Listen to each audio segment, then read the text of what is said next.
Hey guys, it's Chef Paul of Cooking with Stars and Village Connection magazine here with a baseball legend, Darryl Strawberry. How are you? I'm great, Paula. Thanks for having me. Oh, thank you for being here and thank you for that amazing, amazing keynote speech. I got to tell you, while I may not follow the same exact religion and principles that you do, I will tell you that from human to human, you touched me in a very, very deep way. Well, thank you. I mean, it's just so important that we understand as people that we encourage each other and we help each other. That's all we really have down here. And I think a lot of times so many of us get complacent and we get consumed with earthly things instead of the important things of other needs and others are hurting. Not that we have to have everything at our fingertips, but there are others that are down lower than us and that we can go reach back down and say, hey, you know what? I love you. I just want to help you. I don't need to know you. And I think that's so important. I think it's amazing. Now, while my background, again, may be different in terms of family, what I will say is that my father, for me, was my mentor. And I became Chef Paula to honor my dad's memory when I lost him. And each time I'm working with children and empowering them, learning how to cook, learning to be expressive, bringing families together, it makes me really, really connected to my dad. So whether it's God or dad or something that makes you want to be better than you were, I think it's so, so critical. Well, it's very critical. It's very critical for us to really connect and get outside of ourselves. Exactly. Because one thing I do know about life, Paul, is you cannot stay here. And so many of us believe this is just it. Right. Obviously, this is not, because we see others have moved on. And there will come a day that we have to move on too. And what legacy do you want to leave here? That's the key. What legacy are we leaving here? Are we leaving the legacy here that our life was an example of helping others and giving back and not believing that we're that important? Because I think we get to a place where we think we're that important, and we're really not. We're all the same. We all fall short. We all got struggles. We all got habits and hang-ups that we have to overcome. And when you do get to that place and you overcome those things, you go back and you give it to someone else. I hear you. I will tell you, just the concept of being able to take yourself out of the equation and to be able to help and to really inspire and to be able to have people who, without knowing you, without hearing your story, the outcome of their lives may be different. And just having clean slate living, empowering kids and adults and children, teens, giving them reasons and tools to be able to make the right choices for themselves. Yes, it's very important, and what they're doing, is rewrite tomorrow. It's so important, that people can understand that you can rewrite your tomorrow.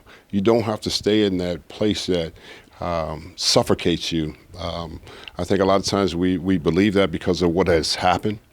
Just like I was expressing tonight, some trauma, some abuse, or some rejection happens in people's life, and they believe they have to stay in that place. They're not worthy of life, and we all are. I mean, God gives us all a chance to come over to the other side and find the other side of happiness for ourselves. So, I mean, I didn't want to leave this earth here in such a sad way of dying, because I know I'm going to die one day, but Sure. At least it'll be a joyful way. And I think that's really what's important, to give back to people, to show them that there's a great, joyful way of getting outside of yourself and doing something different, which they're doing in this program. They're helping so many. They're reaching so many people right where they're at. Now, it's interesting, in looking to interview you tonight, I did some research, and the one interesting thing I found is that you and I, and I'm not going to give my age away, but you and I are literally, Darryl, we're 8 days apart, same year, you don't have to mention it, but how cool is that? That's cool, Paula. So you're Pisces. I'm a Pisces. Oh, no wonder we get along so well. Go. That's because There you Pisces, So for people who will be tuning in, who weren't as able to see you in person tonight, if you can give someone struggling, whether it's a teen, whether it's a child or an adult, some tools, something that they can grab onto, that they can start to make their life turn around, what would you say are the keys to that? The key I would tell a person is let someone else help you. Gotcha. That's really the most important thing for us, is to be able to let someone else in. Because when we're hurting, we don't want to let people in. Right, the walls come up. Yeah, we believe we can do it ourselves. We cannot do this alone. and too many of us believe we can, and that's what I tell kids. And another thing I would say is your life matters. Just because you have had some very difficult times, some habits, hang-ups, and issues, I call them, which we all will experience in this life. As long as you live, you will experience that, but you can be an overcomer from those things. And with others helping you and others loving you till you can love yourself, a lot of times we don't know how to love ourselves because the thing is, Paula, we're hurting here. And, you know, a broken heart, a wounded, broken heart is always closed until we actually let somebody else come in and say, you know what, I've been wounded. You know, I've been broken, and let me share my brokenness with you and show you that you can be healed and delivered and set free. So between your Strawberry Ministries and you being an author and you having your drug treatment programs, are there any other things that you want to be able to do in terms of your, whether it's your missionary work, what else is on the horizon for you? I just want to be on the mission field. I want to be on the mission field like Billy Graham was. Wow. Dr. Graham, he's a prime example of life, winning lives, you know, for Christ, and so people can be changed and saved. And I think that's so important in this time that we're living in.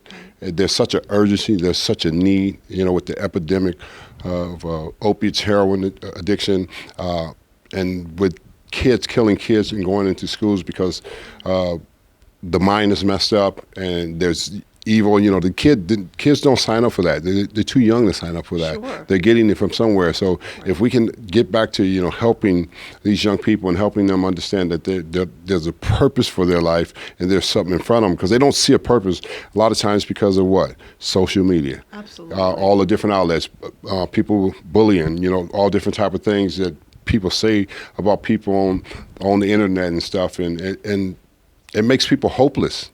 And if we can get them to understand that their life is important and there's a whole future in front of them, those are the kind of things that I really fight for. Now, what about your kids? Tell me the good stuff. Let me hear what's going on in their life. That's another legacy, Darryl. Well, the legacy, yeah, my kids get to be changed because I broke the cycle. Yeah. I broke the cycle of abuse. I broke the cycle of addiction over their life, and they get to walk out life in a different way. And I'm so grateful for that. I'm so grateful for becoming a man. You know, not a baseball player, Paula. You know, because sometimes we think our titles and what we do and the success we have makes us a man. It doesn't make you a man because you make tons of money and you live a certain way. What makes you a man is the character of you, and the character and the integrity that you have and the way you conduct yourself in life. I think is so important. I think that's been missing because if you look now in the history of what's happening with men in power are being dropped down to the ground for their behavior. Right. And they should be. And because we shouldn't act like that. You know, we shouldn't act like that like we have it all together behind closed doors, but there's a different me inside the way I treat people. And we got to get past that, and we got to learn how to treat everybody the same. I love that. So last question, if people want to connect with you, they want to be a part of your ministry or anything that you're doing, what is the best mechanism for that? Whether it's a website or Facebook, how do people connect? Well, they can always follow me on Instagram, Darryl Strawberry 18, because I post a lot of good things on there, you know, like I said, for just encouraging people about their destiny and the greatness that's in them. And strawberryministries.org is our ministry where people can reach us, and those are places where you can reach us. Well, I thank you so much for an impactful evening here and there, and you were just a joy to be around. Thank you. You're so sweet, Paula. Thank you.